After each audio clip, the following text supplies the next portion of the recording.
Ahí tengo a la vista el breve CV tuyo, así me acuerdo bien.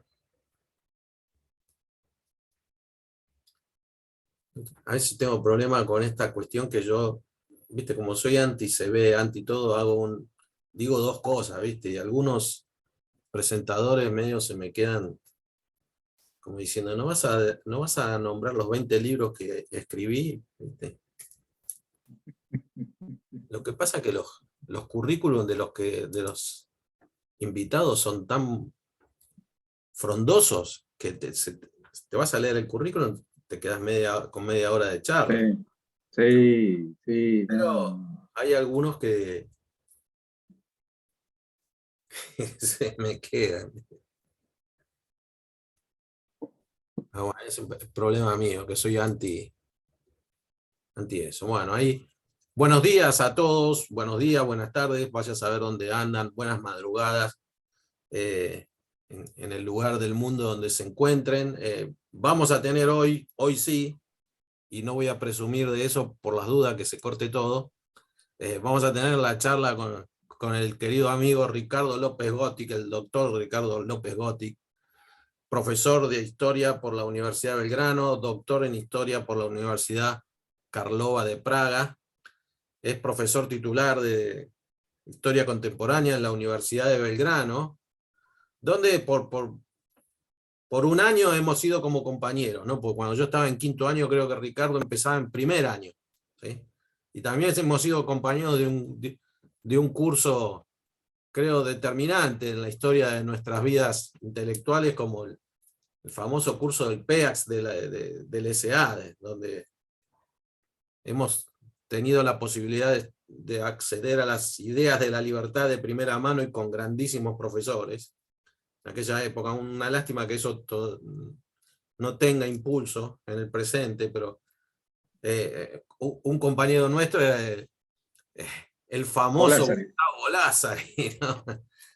Hay unos cuantas gente importante, pero bueno, quizás el más conocido en estos días es el Gran Lacha, que también, allá en el año 85, 86, por aquella época, de aquellos años, 86. 86.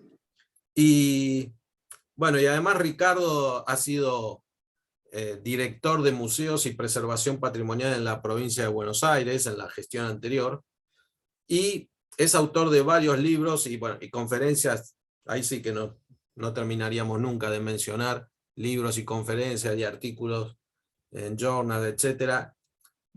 Y hoy nuevamente está invitado para hablar sobre uno de los temas que él más maneja, que es el tema, el título de la charla es Checoslovaquia, Laboratorio de Ingeniería Sociales del siglo XX, ¿no? Y vamos a ver si quedó en el siglo XX o si avanzaron hasta el siglo XXI, que intuyo que algo de eso puede ir por ahí. Así que Ricardo, nuevamente agradecerte la predisposición a venir a compartir con nosotros una vez al año algunos de los temas que tan magistralmente manejas. Así que ahí te damos vía libre, hacer la aclaración de siempre. Eh, si tienen preguntas o dudas, guárdela después de la presentación, así él ya después contesta todo de una vez. Vamos a tratar de leer. Ahí hay dos lugares. Hay un lugar que dice preguntas y respuestas y otro lugar que dice chat. Usted escríbala ahí, pero escríbala al final, porque sucede que el que está hablando le aparecen como ventanas con las preguntas y eso distrae a veces, ¿no? Así que después vamos a tener tiempo de charlar sobre todos los temas. Así que esa recomendación, ahí te escuchamos, Ricardo. Bueno, buen día, buenas tardes, buenas noches, como corresponda. Muchas gracias, Alejandro, por esta nueva invitación al Seminario Historia y Libertad de la Universidad del SEMA. Creo que se ve bien en la pantalla y el PPT que Sí, puse. perfecto. Sí. Perfecto, bueno, por ahora todo viene funcionando, con lo cual vamos a seguir así. Este es un tema que yo estoy trabajando precisamente en estas semanas. Estoy terminando de escribir un libro sobre este país, Checoslovaquia, que como tal dejó de existir en 1993, el 1 de enero de 1993. Checoslovaquia como tal dejó de existir y pasaron a ser dos países, República Checa o Chequia, como ahora también se le dice, y por el otro lado Eslovaquia. Pero vamos a ver primero cómo es que hubo un periodo democrático muy interesante que tuvo Checoslovaquia después de la Primera Guerra Mundial.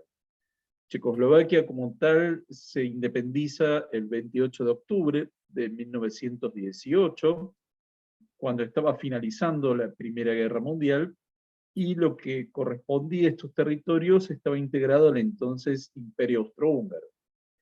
Cabe señalar que lo que hoy es República Checa estaba dentro de la corona austríaca, en tanto que lo que hoy son Eslovaquia y una región que hoy es parte de Ucrania, que es la de Rutenia, eran parte de la corona húngara. Esto lo aclaro porque dentro de la arquitectura institucional del Imperio Austrohúngaro había una separación bastante clara al respecto de cómo se administraban estos territorios, porque en la parte checa, lo que se llamaba el Reino de Bohemia, en ese entonces había una situación de una mayor libertad y sobre todo de un gran desarrollo industrial e intelectual. Es muy interesante observar que lo que hoy es República Checa, ese territorio de Bohemia y Moravia, cuando termina la Primera Guerra Mundial, los índices de desarrollo eran más altos que los de la propia Austria. Es decir, había un nivel de industrialización mucho más desarrollado, el nivel de analfabetismo era solo del 2%, en Austria del 3%, índices bajísimos para la época, pero hay que tenerlos en cuenta. El nivel de ingresos era un 25% superior a la propia Austria, y algunas particularidades, porque en este nuevo país, que van a ser en 1918 y que va a tener su constitución en 1920, una constitución que establece una república parlamentaria, tenía algunas singularidades, y es que no solo vivían checos y eslovacos en Checoslovaquia, sino también una importante minoría alemana y una importante minoría húngara, además de polacos, ucranianos, estaba la minoría judía también, es decir, era un país con una gran heterogeneidad étnica.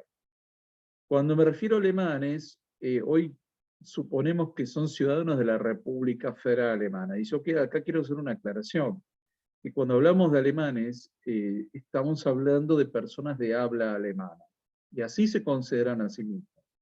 No solo a sí mismos, sino también eran considerados por los otros. Es decir, en el primer censo que se hace en la República Checoslovaca en 1921, se consideran alemanes. Es decir, lo que daba el carácter de alemán no era la ciudadanía de un Estado, sino el uso de la lengua alemana. Y sobre todo, en toda Checoslovaquia se estima que había un 23% de personas de habla alemana y que se consideran alemanes. Y acá quiero hacer una aclaración, porque en general hay una gran confusión, e incluso un poco manejada artificialmente, y es que el propio Franz Kafka, que todos sabemos que vivió en Praga y que escribió ahí, él se consideraba alemán, no se consideraba ni checo, ni se inscribe como judío en el censo, sino como alemán. Es decir, es un detalle importante porque hoy uno viaja a Praga y lo promocionan como checo. Obviamente conocía el idioma, pero él no se consideraba a sí mismo checo, y en el censo no se inscribe como judío, sino como alemán. Es decir, esto lo señalo para remarcar lo importante de la cultura alemana en esta región. Y otro dato importante y significativo es que la Universidad Karlova de Praga, la que Alejandro mencionó, que yo me doctoré, fue la primera universidad en esta parte del mundo. Fue la cuarta a nivel mundial y fue la primera en el mundo germánico que se estableció. Después vinieron otras, pero es la primera del mundo germánico. Es decir, fue un centro cultural muy importante Praga durante varios siglos, y luego fue mutando a ser Viena ese gran centro cultural. Acá vemos un mapa de Checoslovaquia que es un poco diferente al que por lo menos veíamos hasta 1993, porque está obviamente lo que hoy es República Checa, está Eslovaquia, pero hay una parte más oriental que es lo que en ese entonces se conocía como Rutenia, Rusia subcarpática o Ucrania transcarpática. Este era un territorio muy diferente al resto, había estado bajo la corona húngara dentro del Imperio Austrohúngaro hasta 1918 y era el menos desarrollado de las tres partes y que vamos a ver que hoy en día forma parte de Ucrania. Ya vamos a mencionar cómo es que este territorio llega a formar parte primero de la Unión Soviética y después de Ucrania. Este es uno de esos territorios que uno podría haber nacido en el Imperio Austrohúngaro, después vive su vida y adolescencia y juventud en Checoslovaquia, después tiene su vida adulta en la Unión Soviética y se jubila en Ucrania, ¿no? Entonces, estas situaciones tan particulares de estas partes del mundo. Pero vamos a caracterizar un poco lo que se conoce como el periodo de la Primera República para poder entender lo que después son dos intentos de ingeniería social aplicados a Checoslovaquia en distintos momentos. La República Checoslovaca fue primero la única democracia que se mantuvo hasta 1938 en la región, mientras Alemania y después Austria caen bajo el régimen nazi. Incluso Austria, antes de ser anexada a Alemania, ya había un régimen autoritario, y la propia Polonia también tenía un régimen autoritario con Piłsudski, y Hungría tenía una regencia de carácter autoritario con el almirante Horthy.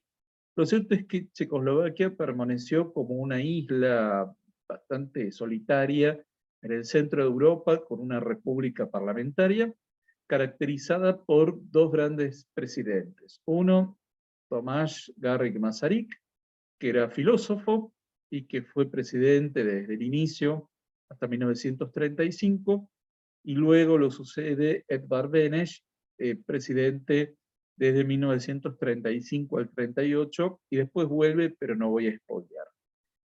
Como les comentaba, era un país altamente industrializado. De hecho, se consideraba que era el 10º país industrial en el mundo en ese momento, y por otro lado tenía una tasa de alfabetización y de desarrollo cultural muy alta. Esto en particular era sumamente atractivo para precisamente el Reich alemán, que de hecho quiso desde el primer momento, cuando comienza su expansión antes de la Primera Guerra Mundial, anexar este territorio y en particular lo que eran Bohemia y Moravia, porque justamente tenía una gran cantidad de fábricas industriales que eran muy necesarias para el esfuerzo bélico. Ya Checoslovaquia, antes de la Segunda Guerra Mundial, ya era un productor de armas, y de hecho hay un dato relevante que voy a mencionar, y es que era uno de los pocos países militarmente preparados para hacer frente a la Alemania nazi. Había establecido una serie de fortalezas militares en toda su frontera con Alemania.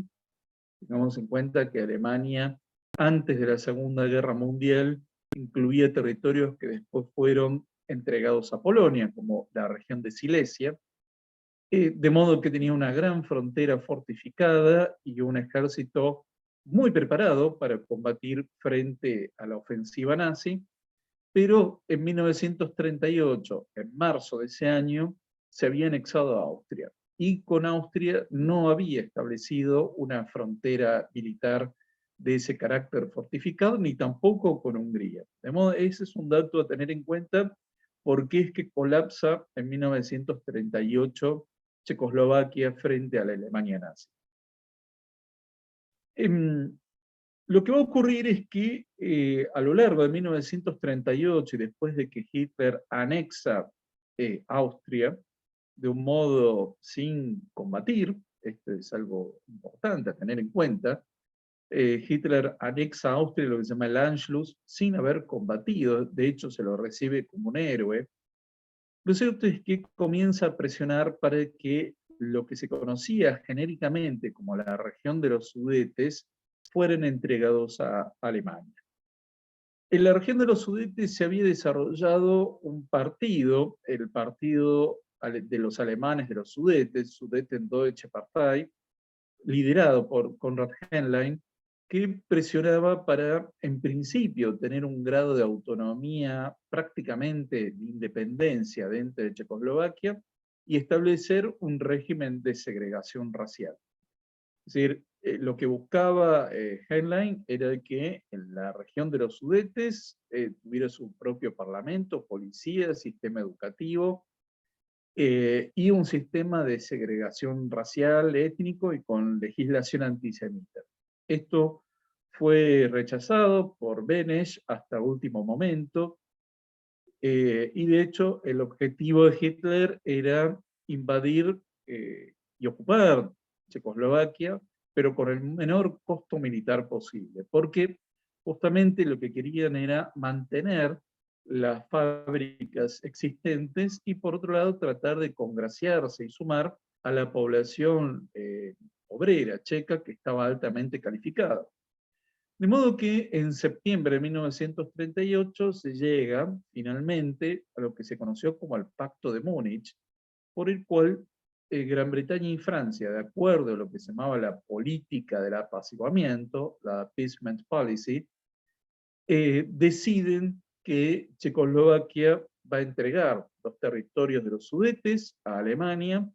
Esta reunión se hace en Múnich a fines de septiembre de 1938 y Hitler junto a Mussolini van a firmar también este pacto.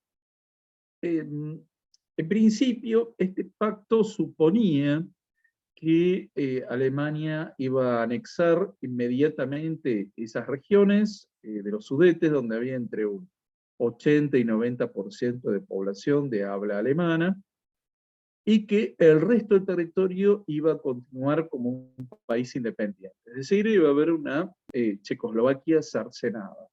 Otra de las condiciones es que el presidente Beneš debía renunciar e irse al exilio, cosa que Beneš va a cumplir. Si bien la población checa quería ir a la guerra, lo cierto es que se estimaba que esa guerra iba a durar 15 días y que, como los alemanes iban a atacar de distintos frentes, desde el norte, el oeste, el sur a través de Austria, más sumado a que se iba a sumar Hungría también a la guerra y muy probablemente Polonia, tener tantos enemigos simultáneamente hubiera llevado al colapso de Checoslovaquia en 15 días, más allá de la preparación militar que tenía. De modo que lo que va a ocurrir es que en octubre de 1938 vamos a tener una Checoslovaquia cercenada. Y las regiones que aparecen en este celeste un poco más oscuro son las que se entregan formalmente al Reich alemán y que quedaba en la práctica un nuevo sistema político, porque lo que se conocía como la Primera República, la República Parlamentaria, eso quedaba clausurado y se inauguraba un sistema de carácter más bien fascista, es decir, un régimen autoritario, en el cual vamos a tener un presidente nuevo, Emil Haja, y con ya no un parlamento, sino lo que se conocía como la Comunidad Nacional de carácter corporativo. Por otra parte, como parte de este pacto de Múnich, la parte de Eslovaquia va a ganar en autonomía, de ahí se va a instalar un sacerdote como primer ministro de Eslovaquia, que era Monseñor Josef Tiso. Lo que va a ocurrir es que en la parte de Eslovaquia se va a establecer un régimen autocrático clerical, pero con leyes propias para la población de habla alemana que aún residía en esa parte de Eslovaquia.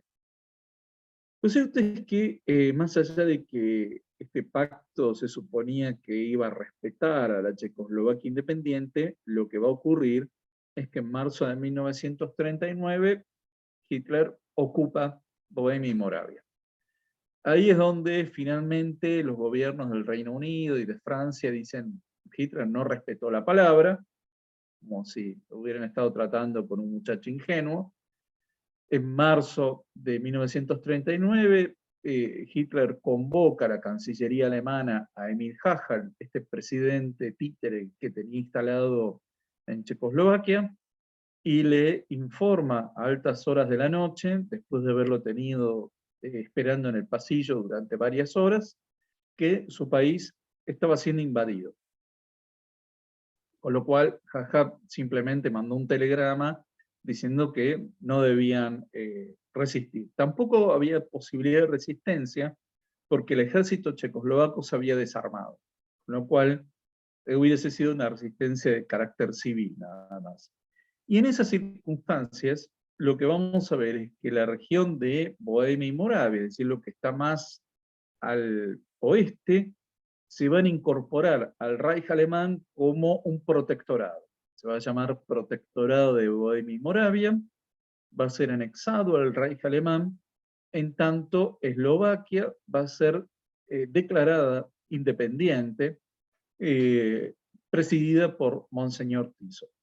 El sur de Eslovaquia y la región de Rutenia, o esta antigua Rusia subcarpática, van a ser entregados a Hungría. Y una pequeña parte de Checoslovaquia va a ser entregada a Polonia. Bien, ahí es donde comienza un programa de ingeniería social respecto a la población de Bohemia y Moravia. Esto es muy interesante porque vamos a ver cómo es que en Checoslovaquia se va a transformar en un laboratorio de dos ingenierías sociales. La primera vamos a ver que era de carácter racial, con respecto a la población checa y judía residente en Bohemia y Moravia, y después vamos a ver, después de la Segunda Guerra Mundial, cómo se establece otra ingeniería social, ya de carácter marxista-leninista. Pero vamos a ver un poco qué es lo que ocurre en el periodo del 1939 a 1945.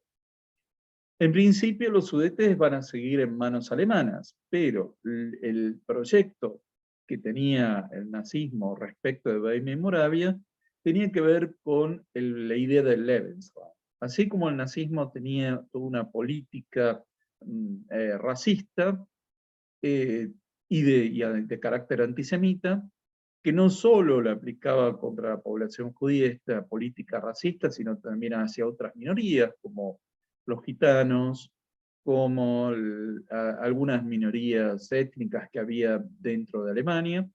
Vamos a ver cómo es que busca un proceso de asimilación forzada de la población checa.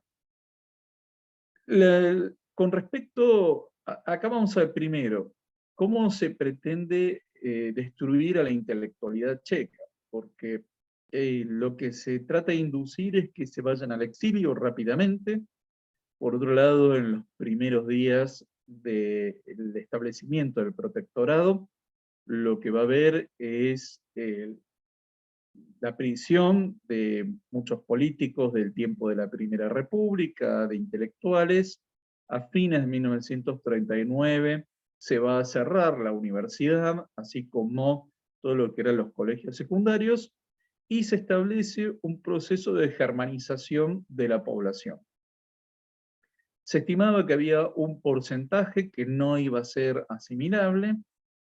Ahí estamos considerando primero la población judía, que era bastante activa en Checoslovaquia, y por otro lado, una parte de la población checa que se sabía que se iba a resistir a este proceso de germanización. Por otro lado, un porcentaje de la población checa se estimaba que iba a poder ser arianizado, es decir, que iba a poder ser considerado ario en algunas generaciones, y finalmente otro porcentaje iba a quedar con la lengua checa y como parte de una población eslava, pero como una población en condiciones de semi-esclavitud, es decir, brutalizada, por una instrucción mínima, sin ningún tipo de incorporación a este sistema de jerarquía racial, pero que iba a ser las labores más difíciles. Esto tenía que ver con cómo se iba a establecer la idea del Lebensraum, el espacio vital. La Segunda Guerra Mundial no era simplemente una típica guerra de conquista territorial como se vio en siglos anteriores, sino que tenía todo un proyecto de reestructuración de los grupos étnicos en Europa. Es decir, la invasión a Polonia, la invasión a Checoslovaquia y la posterior invasión a la Unión Soviética tenían que ver con la creación de un imperio germánico de carácter ario, con una población eslava, brutalizada, esclavizada para hacer los trabajos manuales más complicados, y por otro lado, el exterminio de parte de las poblaciones, aquellos que no pudieran ser asimilados o de acuerdo a los criterios de la eugenesia y los criterios raciales, bueno, esos iban a ser o expulsados o eliminados, además del exterminio de la población judía. Esto hay que tener en cuenta para llegar a comprender cuáles eran los objetivos de guerra de la Alemania nazi, que muchas veces iban en contra de lo que era una típica estrategia militar, es decir, había un costo ideológico muy alto, justamente por el objetivo de establecer esto en Europa, y que desde el punto de vista de la lógica militar carecía de todo sentido. Bueno, ahí comienza un periodo de germanización que obviamente 6 años no tuvo el resultado buscado, se estimaba que iban a ser 3 generaciones para lograr la germanización completa y que la lengua checa quedara como un dialecto menor, utilizado en regiones muy remotas del campo, y para esto se establece la obligatoriedad de un sistema bilingüe.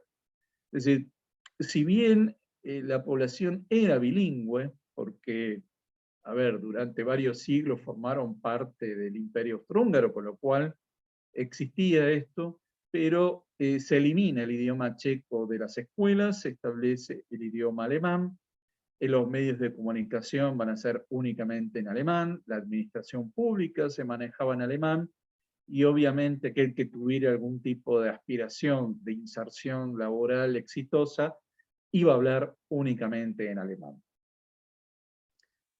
Y por otro lado, se establece un régimen corporativo que incluso va a colaborar no solo con la continuidad de este régimen, sino también con la deportación de judíos a los campos de exterminio, cuando se empieza a establecer la política de la solución final a partir de 1942.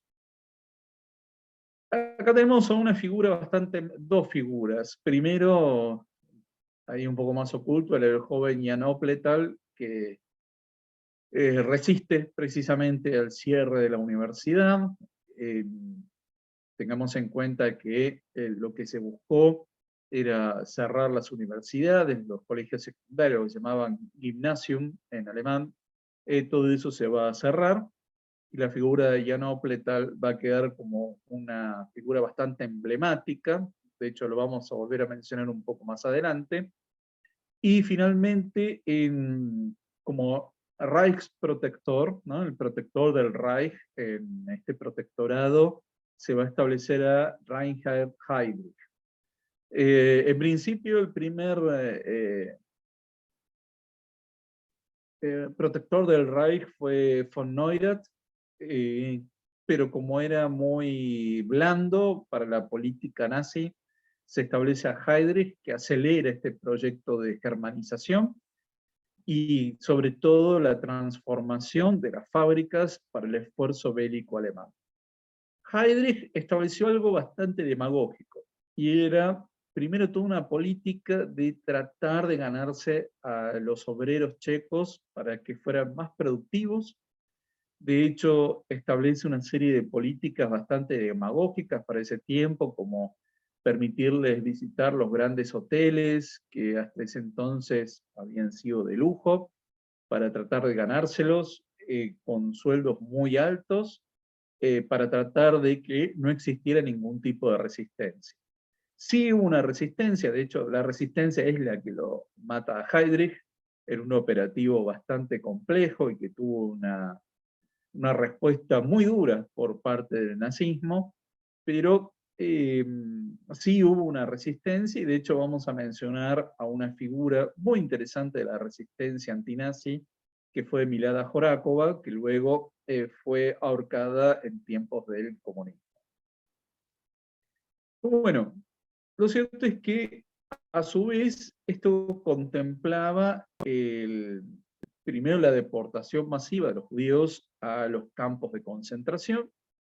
Ahí se establece el campo de concentración de Terezín o Theresienstadt, en donde va a ser el primer punto desde donde luego van a deportar a los campos de exterminio masivos instalados en suelo polaco, pero en principio ya este campo existe en Terezín.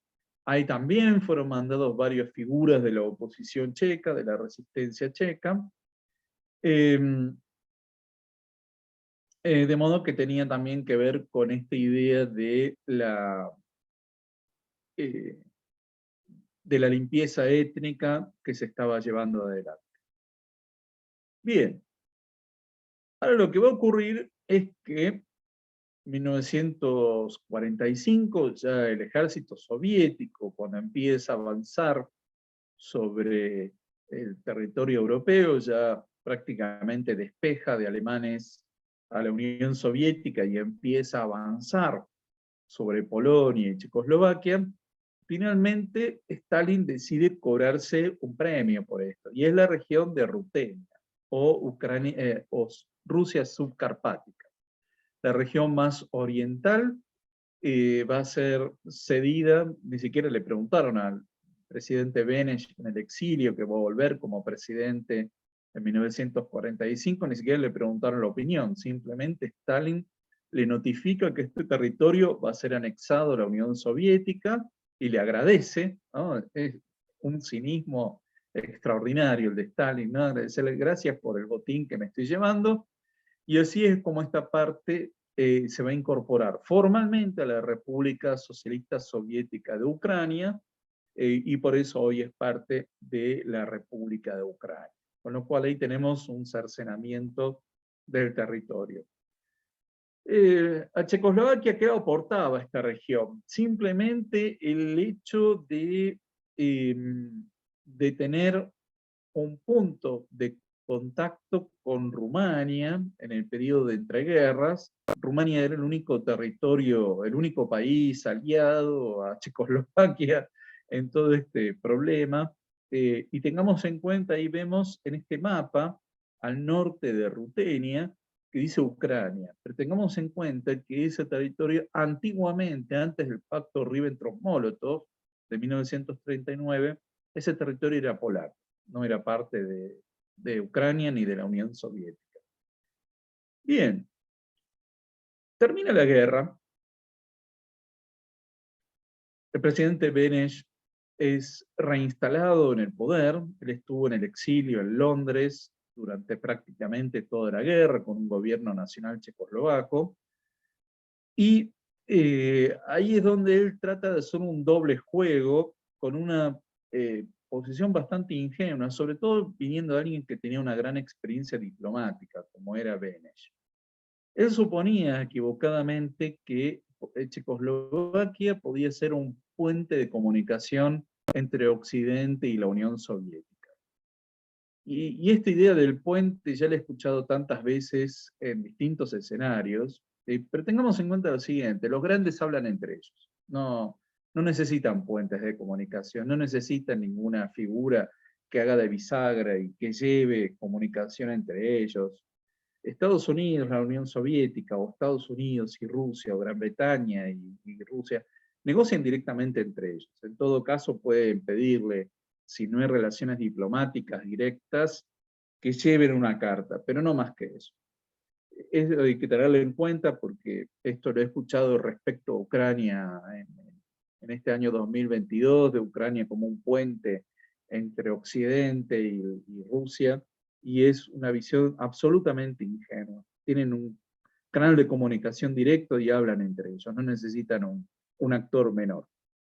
Pero bueno, Beneš, en este contexto, y sobre todo muy ofendido por lo que fue el Pacto de Múnich de 1938, busca apoyarse en la Unión Soviética para preservar la independencia y la integridad de Checoslovaquia. Acá quiero señalar también que los 3 millones de alemanes que residían en Checoslovaquia fueron expulsados masivamente en 1946, lo que se llamó la transferencia salvaje.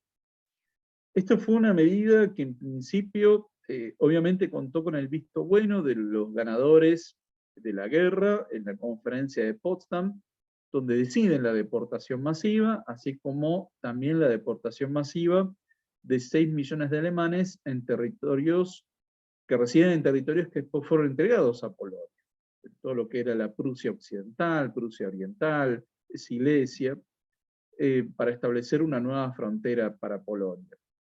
Ahí también hubo una ingeniería demográfica, y lo cierto es que en el caso de Checoslovaquia, estos 3 millones de alemanes fueron deportados con lo que tenían puesto, lo que podían juntar en una valija, y esto dio lugar a una reforma agraria. Tengamos en cuenta que todas esas propiedades, campos, autos, muebles, casas, todo eso fue entregado a población checa, y que ese reparto lo hizo el Ministerio de Agricultura del gobierno de transición, y que casualmente estaba en manos del Partido Comunista Checoslovaco.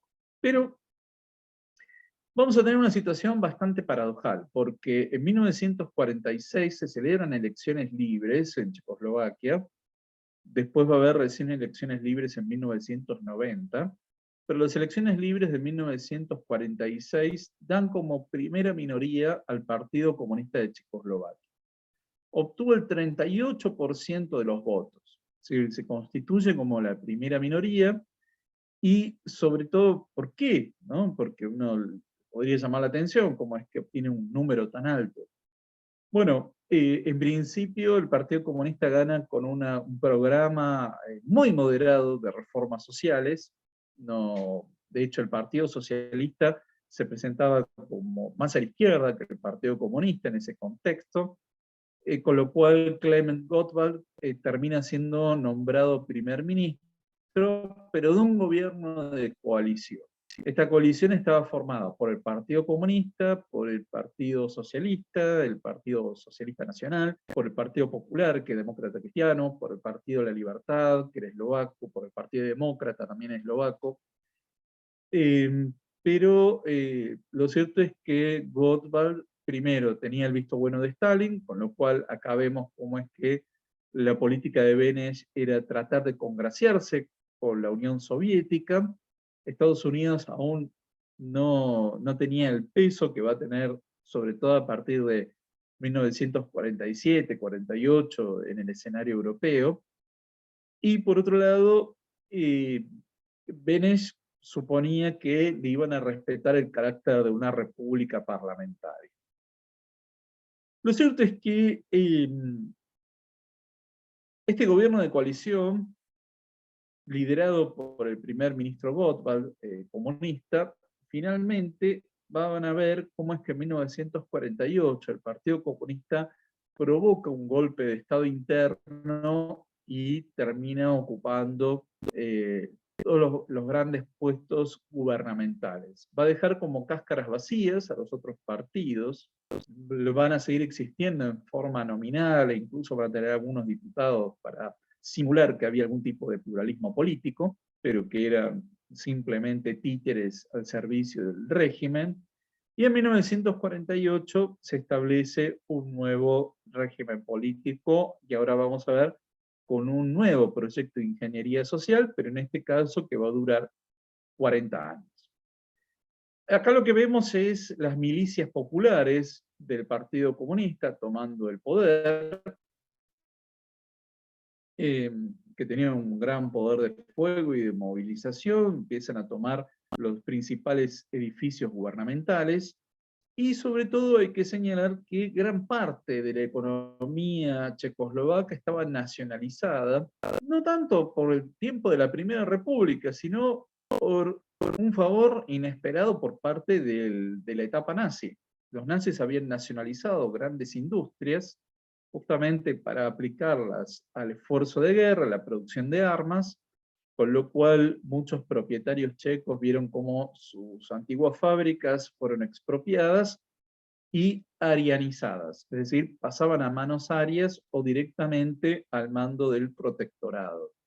Esto facilitó mucho la toma del poder por parte del Partido Comunista, que luego, a partir de 1948, termina de expropiar lo que aún quedaba en manos privadas, que no era mucho ya en esa época, termina de expropiarlo y comienza una fuerte persecución contra los partidos de oposición existentes que aún podían quedar, contra las figuras de la oposición. Muchos terminan yéndose al exilio a partir de 1948, pero ahí comienza una etapa de sovietización de Checoslovaquia. Tengamos en cuenta que Checoslovaquia era una economía más desarrollada que la Unión Soviética, es decir, era una paradoja esto.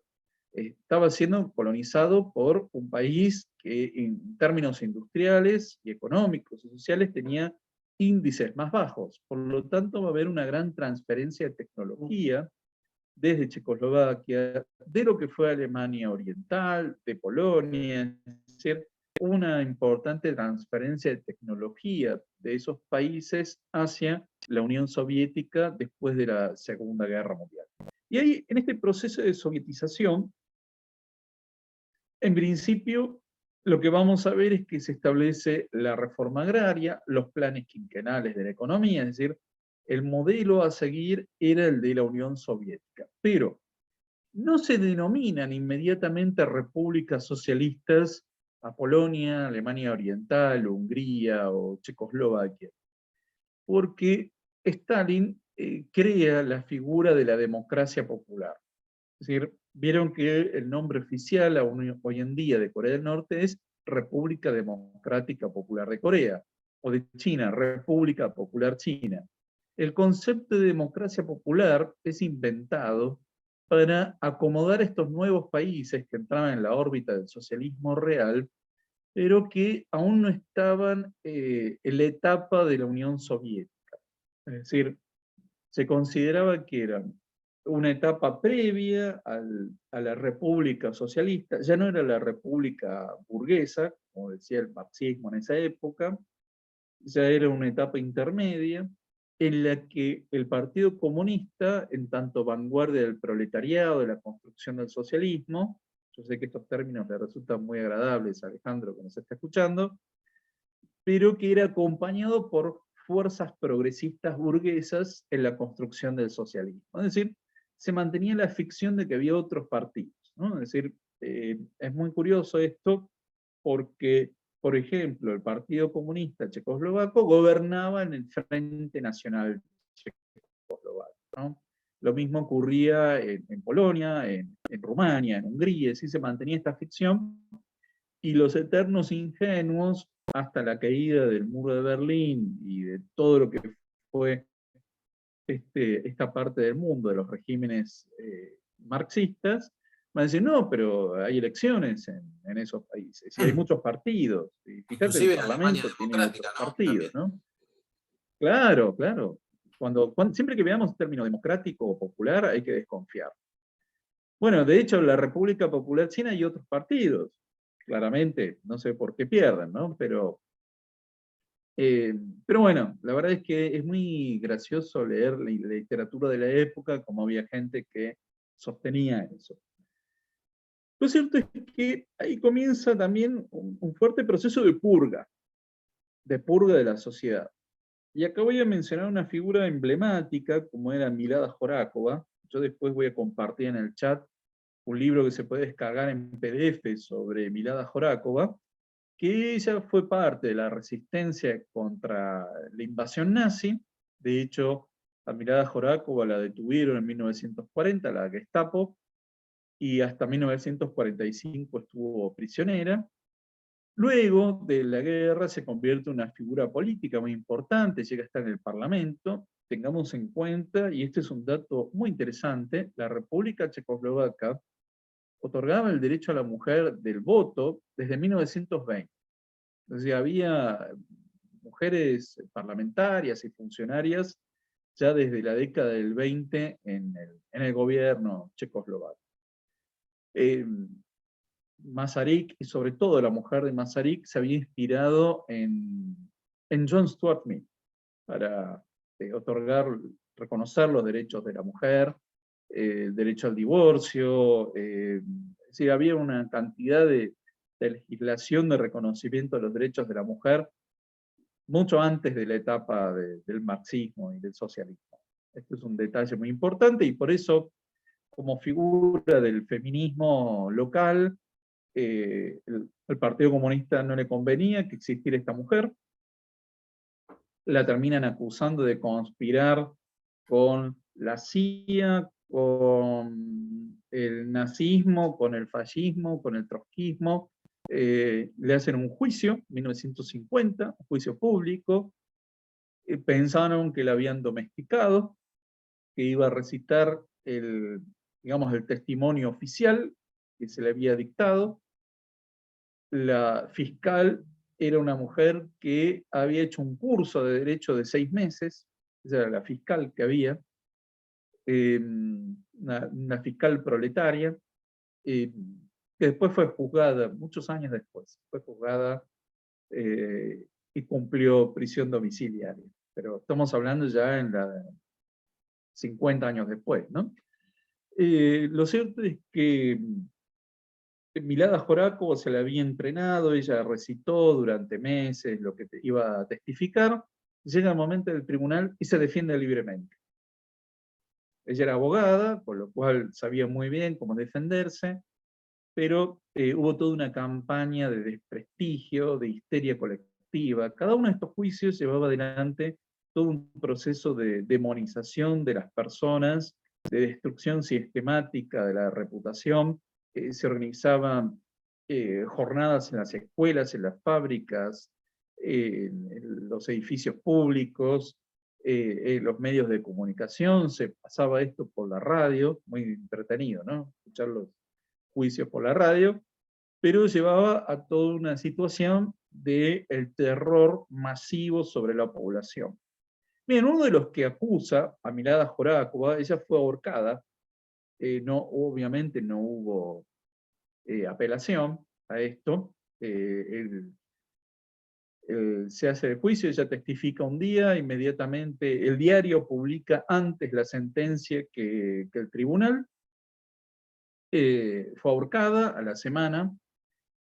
Es el único caso de una mujer ahorcada por el régimen comunista de esa época, y uno de los acusadores, Rudolf Slansky, junto a otros funcionarios del Partido Comunista, van a terminar también siendo purgados, porque las purgas no llegaban solamente a las antiguas figuras de la oposición y de la resistencia, sino que, sobre todo en los años 50, va a haber otra purga masiva en todos los países de la órbita del socialismo real bajo dominio soviético, en la Unión Soviética, en Rumania, en Polonia, en Hungría, en Checoslovaquia, que era la purga antisemita.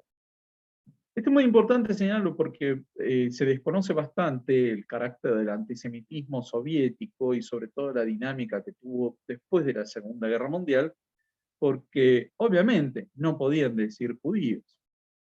Entonces, el eufemismo para acusar a estas personas era el de cosmopolitas, apátridas, ¿no? No se decía judíos, sino se decía los cosmopolitas, los apátridas. Y es muy interesante cómo se lleva adelante esto, porque la purga no es del carácter racial étnico de la Alemania nazi, obviamente no es en términos religiosos, como fue durante siglos con la Inquisición y las persecuciones y la expulsión de los judíos de España o de Portugal, sino que era de otro carácter, que era el de la destrucción de la identidad judía. Pero también vamos a ver cómo en la década del 50, a esa teoría conspirativa que tanto se mencionaba, de la conspiración de la CIA, el nazismo, el trotskismo, el titoísmo, el fascismo, Estados Unidos, Francia, Gran Bretaña, todos ellos conspirando juntos, se agrega el sionismo. Es decir, el sionismo comienza a ser demonizado en esta parte del mundo en los años 50, a la par que reconocía el Estado de Israel.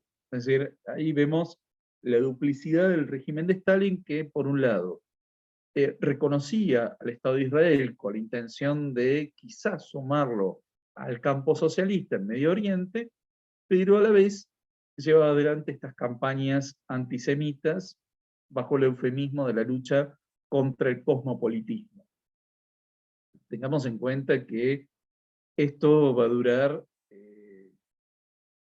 durante todas las décadas de la Unión Soviética en adelante, y que recién Mikhail Gorbachev va a establecer relaciones diplomáticas con Israel en 1990. En 1967, la Unión Soviética rompe sus relaciones con el Estado de Israel y las retoma en 1990. Bien, esto es muy interesante, como esta dinámica de persecución antisemita con los pocos judíos que habían quedado sobrevivientes en Checoslovaquia se aplica, y lo que va a ocurrir es que este régimen prácticamente estalinista va a seguir en vigencia hasta 1968. En Checoslovaquia, aun cuando se había empezado el proceso de desestalinización en la Unión Soviética a partir de Nikita Khrushchev, en Checoslovaquia siguen existiendo las estatuas a Stalin en los años 60. Es decir, no adhirieron a esta política de la desestalinización, y esto recién en los años 60 va a comenzar, pero vamos a tener un último intento de cambio dentro de la República Socialista Checoslovaca en 1968. Y fue lo que se conoció como el socialismo con rostro humano. Ahora le ponemos rostro humano a todo. Pero la idea del socialismo con rostro humano fue planteada por Alexander Dubček, en tanto secretario general del Partido Comunista Checoslovaco, que era la figura más importante del país, no era el presidente, sino el secretario general del partido, pues este es un sistema de partido-estado, y Dubček plantea esto. Lo que se observaba es que en los años 60 Checoslovaquia había quedado congelada en el tiempo en términos culturales, económicos, sociales, es decir, no había avanzado, se había quedado con la misma tecnología que en los años 50, que en términos culturales este país que había sido tan abierto, tan desarrollado, había quedado aislado del mundo, y en plena efervescencia contracultural de Occidente, mientras en Estados Unidos, en Francia, en Japón, en Gran Bretaña, los jóvenes universitarios alababan a Che Guevara, a Ho Chi Minh. Bueno, en Checoslovaquia no querían saber nada ni con Ho Chi Minh ni con el Che Guevara. Y lo que va a ocurrir es que en el año 68 se da la apertura cultural, política, se permite el ingreso de la cultura de Occidente, con lo cual entra, irrumpe en un mundo que se había vuelto bastante bucólico, tradicional, donde solo se escuchaba música folclórica o música clásica. De repente entra todo el mundo del rock en el año 68, con las minifaldas, bikini, la experimentación, la libertad sexual, es decir, como que irrumpe el mundo de los 60 repentinamente en un país que había estado bastante cerrado.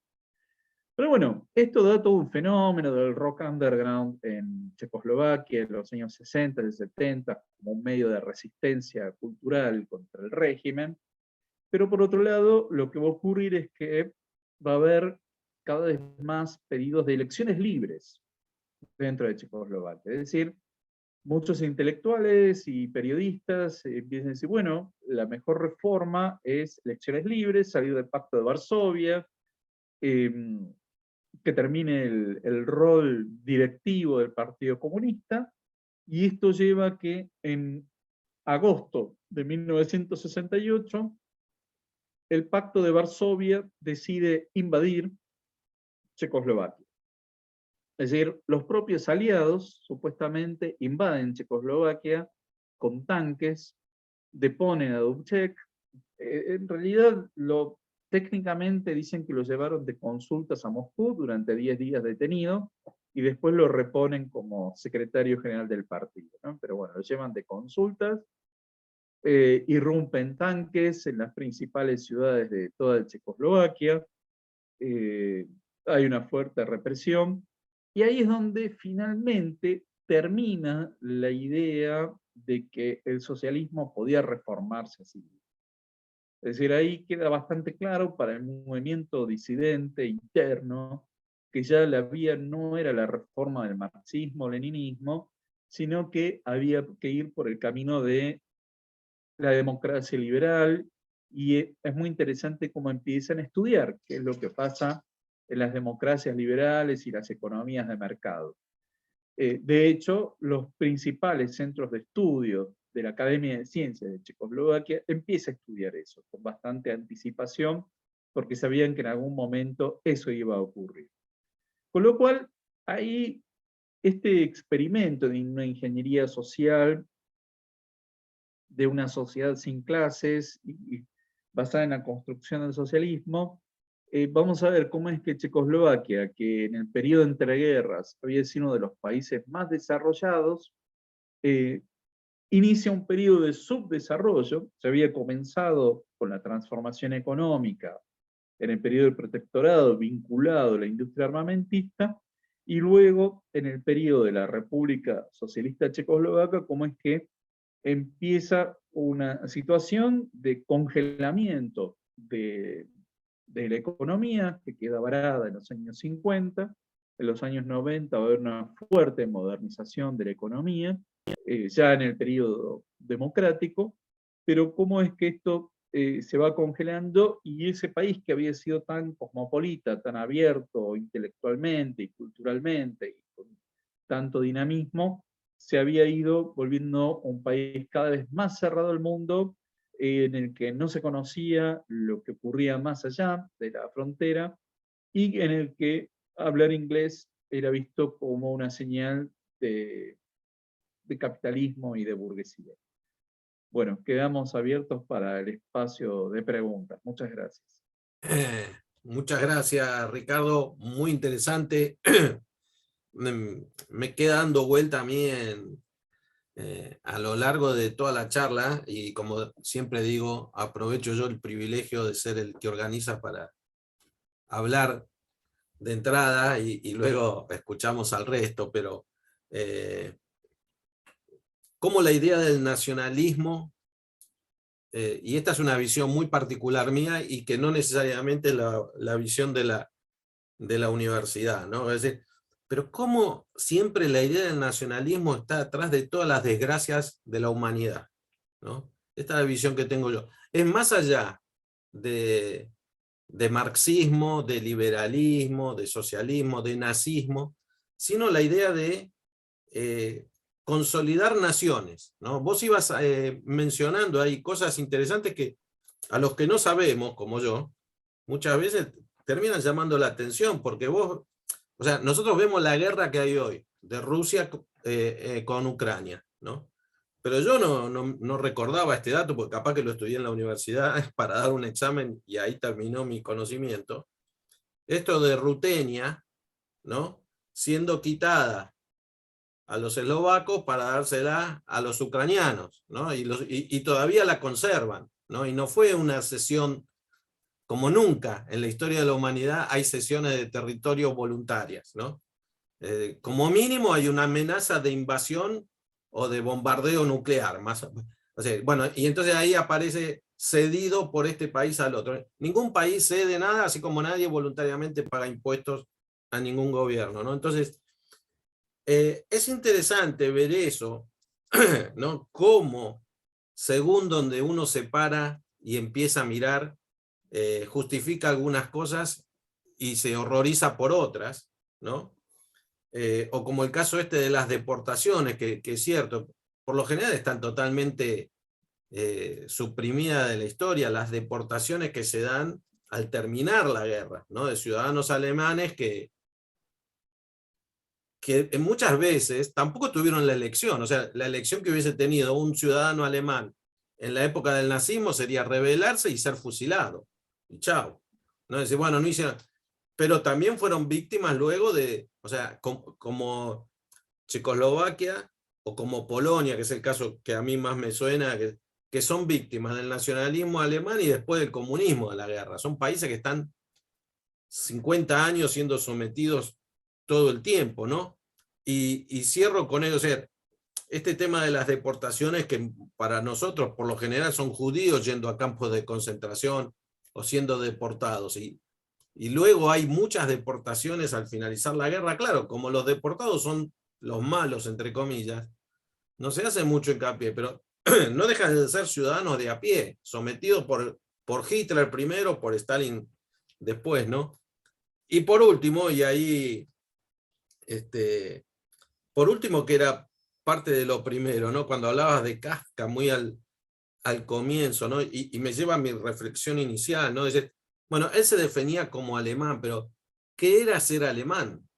¿No? Es decir, ¿qué quería decir que era alemán? Porque el Segundo Reich, allá de 1871, con Prusia, con Bismarck y compañía, también es una cosa nueva, entre comillas. ¿No? Es decir, bueno, los definía el idioma, es como que todos nosotros somos españoles porque todos hablamos castellano, y de repente no tenemos mucho que ver ni con uno de la provincia de Salta, si sos porteño, ni mucho menos con un colombiano, qué sé yo, ¿no?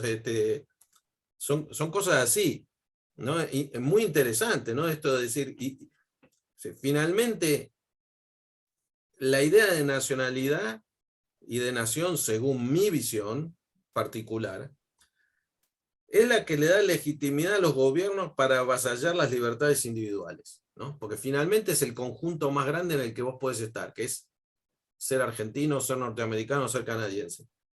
Y cuando criticás un símbolo o pensás distinto, o chau, te cae encima, ni que hablar en este tipo de regímenes, ¿no? Y esto cierra, ahí sí, y vos después agarrás la que quieras o dejarlas pasar todas, ¿no? Este tema del antisemitismo soviético o marxista, ¿sí? Que finalmente ellos lo disfrazan con el tema de cuidado con el cosmopolitismo, que como vos bien sugeriste ahí, o esbozaste, el origen del marxismo es el cosmopolitismo, precisamente. Entonces, el internacionalismo no está hablando de naciones, está hablando de clases, ¿no? que cruzan todas las fronteras, ¿no? Ahora, obviamente ellos después cuando tienen el poder se vuelven nacionalistas, ¿no? A partir de los años 20 y tal. Y claro, no tenía muy buena prensa ser antisemita justo después de Hitler, y entonces van por otro. Ahora, los marxistas o los prosoviéticos, que también son como los culposos, son como los progresistas culposos de ahora que no quieren decir que hay que terminar con determinadas cosas, ¿no? Porque no es bien visto. Pero en aquel momento justificaban casi cualquier cosa a Stalin, ¿no? La homofobia, la restricción a la mujer, el ejemplo extraordinario que vos das y que no te olvides de poner el link ahí del Sí, libro, ahora por pongo. favor. Viste, decir, las mujeres de izquierda de la actualidad que hablan tantas estupideces sin saber absolutamente nada, no tienen en cuenta que ese era uno de los regímenes más antiprogreso de la mujer que puede haber en el mundo, ¿no? Y cómo terminaban las que pensaban por su cuenta, ¿sí? Y entonces es interesante marcar ahí, y con esto sí prometo que termino, solamente hablé 4 minutos, tampoco es que me apoderé, pero mucho de la homofobia, del tema de los derechos de las mujeres y sobre todo del antisemitismo que tienen los regímenes comunistas en todo el mundo, ¿no? Es que lo dibujan de otra manera y que los intelectuales de izquierda por culposos nunca mencionan porque finalmente sería que se les derrumba su propio castillo de naipes en el que viven, ¿no? Bueno, No sé si querés meter, basa en alguno de estos temas, pues ya veo que donde dice preguntas y respuestas hay bastantes, así que por ahí, y ese míralo para Bien, así ya tenés ahí.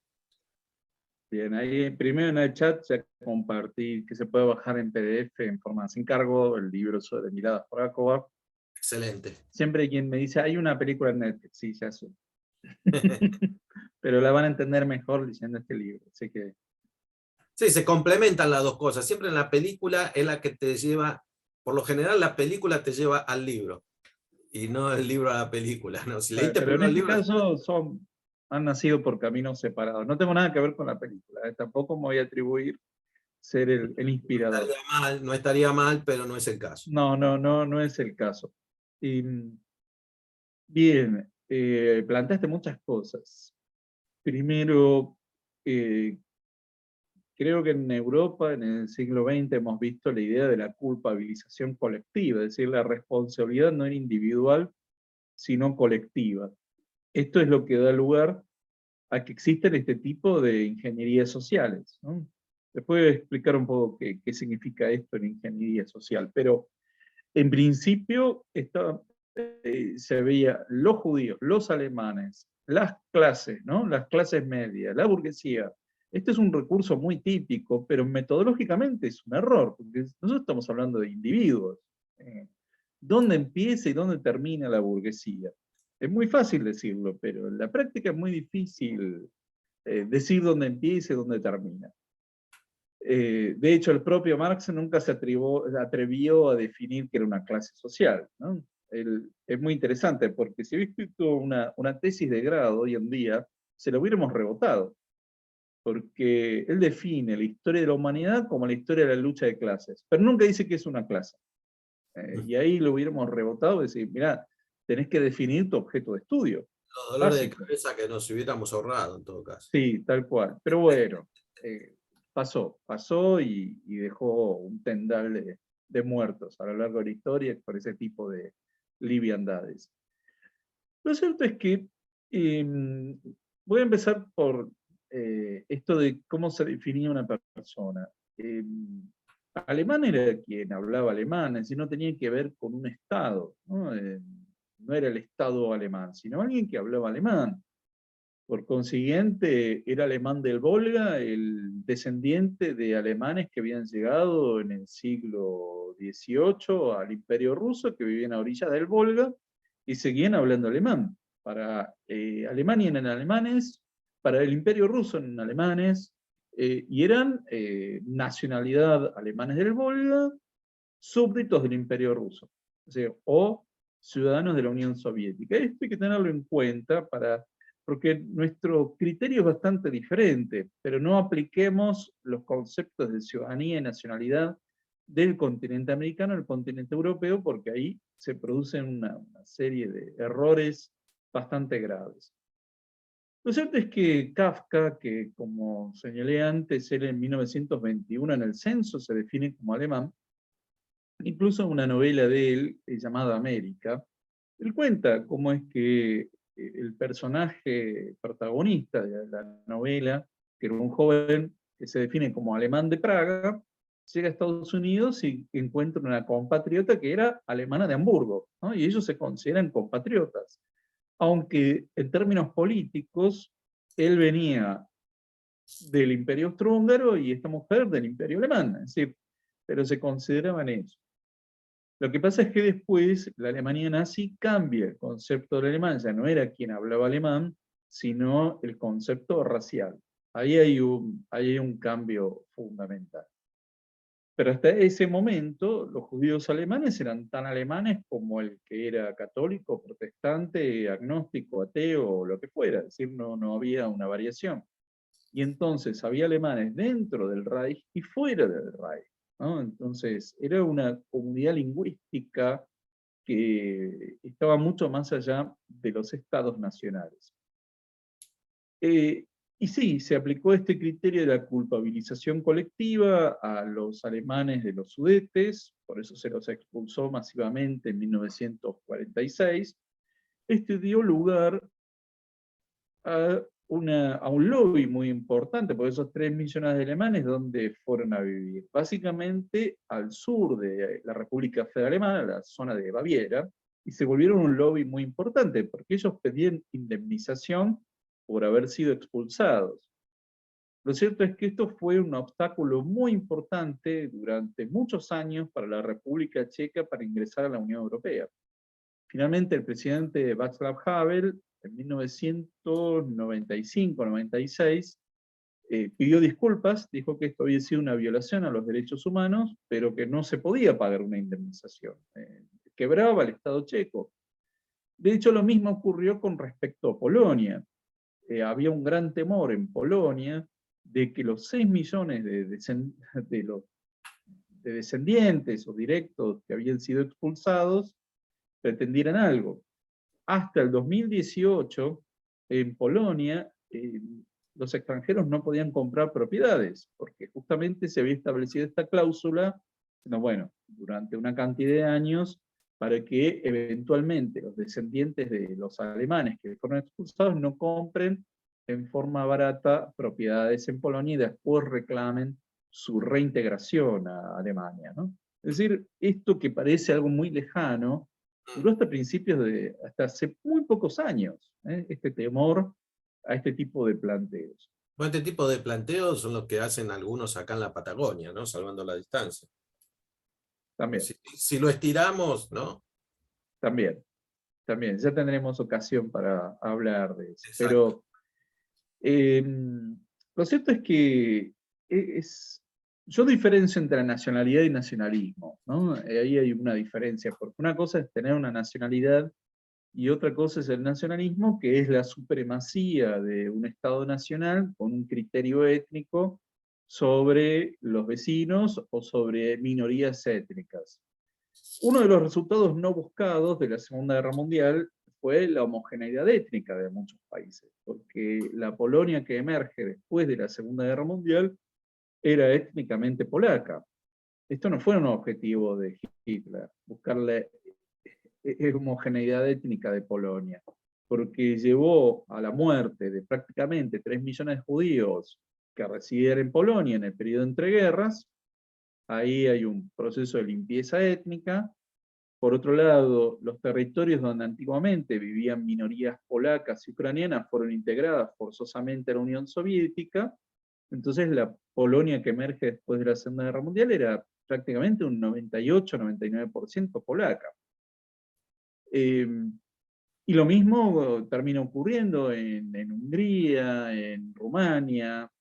Y hay otro dato que en general no se tiene en cuenta y que tiene que ver con este criterio de la culpabilización colectiva, y es que aproximadamente 1/4 de alemanes fueron enviados forzosamente a trabajar a la Unión Soviética para la reconstrucción. Esto, minorías alemanas en Hungría, en Rumania, fueron deportadas masivamente a la Unión Soviética para trabajar en la reconstrucción de la Unión Soviética. En 1952 comenzó el retorno de estos alemanes. Se calcula que de ese 1/4 sobrevivieron 100.000. Y no fueron enviados a sus lugares donde originalmente vivían, ni en Rumania ni en Hungría, fueron enviados a la República Federal Alemana por mediación de Konrad Adenauer, ¿no? Que él, a ver, para la Unión Soviética eran alemanes, para él eran alemanes, con lo cual lo que se busca era repatriar de alguna forma a esta gente que había sobrevivido. O sea, 4 o 5 años habían bastado para darle muerte a 150.000 personas. Por lo menos no Pero lo bueno, llevaron a la Alemania Unión de Soviética verdad. había ganado la guerra, Exacto. con lo cual nadie se animaba a decir nada. Pero bueno, sí, el nacionalismo fue un gran tema y lo sigue siendo en Europa hasta el día de hoy. Ahí tenés, ahí hay unas cuantas, Bien, ahí me voy a fijar. donde quieras. Eh, Bien. Cuando hablo de ingeniería social estoy hablando en términos de Hayek, lo que él habla de ingeniería social que es un programa establecido arbitrariamente por los estados para darle una forma a la sociedad. Es decir, una ingeniería social fue claramente las políticas del racismo establecidas por la Alemania nazi para tratar de crear un, un tipo de persona en particular y darle forma a la sociedad, y por otro lado la propia Unión Soviética con otro tipo de ingeniería social basada en el marxismo. No es simplemente políticas públicas, sino la idea de que se puede construir la sociedad de una forma determinada sin tener en cuenta ni las libertades, ni las tradiciones, las costumbres, ni la historia, ¿no? Simplemente decir, bueno, esto a partir de hoy, esto es de determinada forma. Salvando la distancia, Claramente, la conquista también es algo parecido a eso, ¿no? La conquista de América. sí, sí, de alguna forma Salvando la sí, distancia, ¿no? La religión, sí, de las alguna forma costumbres. sí. Yo diría que un primer proyecto claro de ingeniería social fue el jacobinismo en Francia, ¿no? Que trató de establecer una nueva sociedad. Y ese modelo es el que, bueno, toma la Unión Soviética y después eh, el nazismo trata de hacer su propia ingeniería social. El nombre de la película es Milada, simplemente Milada. Si no me equivoco, sigue en Netflix. Bueno, Ahí preguntan si se va a ver la charla. Si... Hay que entrar en la página de la Universidad del SEMA. Por lo general, a la semana se sube la charla. Así que hay que navegar solo por la universidad, ver seminarios, charlas, etcétera, o poner el nombre de la charla. Y... Pero la semana que viene más seguro, ¿no? bien, con respecto a la posibilidad de que vuelva a existir Checoslovaquia, no, ya es algo inviable. Tampoco tiene mucho sentido, porque los dos están en la Unión Europea, están en la OTAN, se llevan mucho mejor ahora que cuando estaban juntos. Lo que pasa es que existía el doble de checos que de eslovacos, y Eslovaquia quería, y esto sí, fue muy importante, de alguna forma quería tener un Estado nacional propio. Bueno, finalmente lo termina logrando en 1993. Era muy difícil la coexistencia entre las dos partes. Entre 1990 y 1993 hubo un intento de crear una república federativa checoslovaca, pero no resultó porque incluso en términos políticos, los partidos políticos respondían a lineamientos étnicos.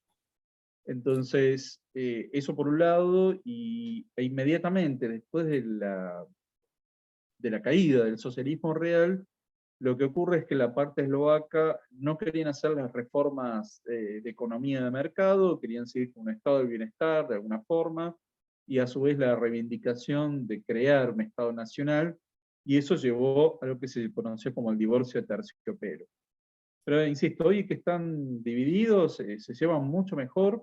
Luego Eslovaquia hizo todas las reformas necesarias y de hecho tuvo un enorme despegue a partir ya de este siglo, y se integró a la Unión Europea y está en la OTAN, con lo cual no tiene menor sentido que vuelvan a integrarse en un solo país. Están, digamos, están integrados en la OTAN o en la Unión Europea, pero Sí. no existe ahí una... pensando, ¿no? O sea, vos decís, están como enfrentados, pero no tiene nada que ver a lo que pasa en Yugoslavia. O sea, no hay un enfrentamiento así, una enemistad acérrima. Sería una cuestión de... No, O sí, no, de hecho, no, claro, no tiene menor sentido. Es como si planteáramos la fusión entre Argentina y Uruguay. No tiene menor sentido hacerlo. Ya cada uno siguió su propio camino y nadie se lo plantea. Bueno, no sé, yo lo puse en el chat, el PDF, pero veo que no. ahí es donde dice chat. Usted clique. Ah, ahí ya veo por qué, ya veo por qué. Listo. Ahí lo voy a poner. Ahora sí Está, lo van a ver. claro, Ahora estaba sí lo para van a ver. mí y para... Ahí Sí, está. sí, ahora está para Ahí todos. estamos todos. Perfecto. Ahí está y ahí está el nombre de la película. Vamos con la última, ya aprovechando y bueno, nosotros no leemos todas las que dicen gracias por la exposición, brillante exposición y tal. ¿Viste? Siguiendo yo el estilo del seminario, que no te leo todo el currículum y eso, todas las alabanzas no las leemos, pero se agradecen, obviamente. Ahí Jorge, la última, ¿no? Dice, ¿podríamos decir que en nuestro país también se quiso establecer un sistema de ingeniería social con el tipo, me imagino yo, ¿no? Algo que veíamos ayer con el tema de Eva Perón y tal, la educación, el adoctrinamiento de los niños, la propaganda. No, porque la ingeniería social yo entiendo que tiene que ver más con la creación de un nuevo tipo de sociedad, no con el adoctrinamiento político, sino de crear un... Nosotros no estamos tratando de crear un Homo argentinos, ¿no? Que sea totalmente distinto. Tiene que ver con una transformación completa del ser humano. El nazismo trató de llevar adelante eso, era una utopía racial. Yo creo que la palabra utopía a veces es para cosas lindas, bonitas, pero no es eso. Es de crear una sociedad perfecta y de transformar ontológicamente al ser humano en otra cosa, ¿no? Es un proyecto mucho más profundo y tiene que ver directamente transformar la esencia. El Homo soviético se suponía que iba a ser un hombre completamente desinteresado, altruista, socialista, sin egoísmo, sin ningún tipo de pensamiento religioso, ni clasista, ni de propiedad privada. Bueno, no ocurrió eso, pero fue un intento. Y por otro lado, el nazismo también trató de llevar adelante eso, es decir, una transformación racial e incluso aplicada a los que consideraban los propiamente arios, es decir, una transformación genética. Tengamos en cuenta que la eugenesia se basaba en todo lo que se conocía de la domesticación de animales y las cruzas de animales. Por lo tanto, era la transformación de un nuevo tipo de ser humano. Es mucho más complejo el tema de ingeniería social de lo que en principio podríamos suponer. Bueno, perfecto. Ahí había otras preguntas, pero que iban todas en torno a esto de la ingeniería social. Y bueno, pero por algún motivo a muchos nos hace el ruido de pensarlo en términos de la Argentina, ¿no? Está bien la identificación que vos hacés de lo que sería el concepto, pero por algo es que muchos de los que estamos acá lo identificamos con adoctrinamiento, con peronismo, con neoprogresismo o populismo, como le quieran llamar, ¿no? Todas estas maneras colectivistas que tienen quizás hay algo a veces que coincide, aunque no coincide, esto que es bajar una línea determinada única de pensamiento. Es decir, y si vos no entras dentro de este parámetro de pensamiento, sos anti el pueblo, ¿no? En este caso es el pueblo. Yo en un momento, que ahora se me fue, pero no me acuerdo que estabas mencionando, pero de estas minorías que se excluían y tal, bueno, fíjate que hasta hace poco era todo Apero Macri, y se ve que eso no les rindió mucho, y ahora volvieron otra vez con el campo, ¿viste? Ahora otra vez el enemigo es el campo, es el campo sojero, que lo había sido en otras presidencias antes de que llegara a ser presidente Macri.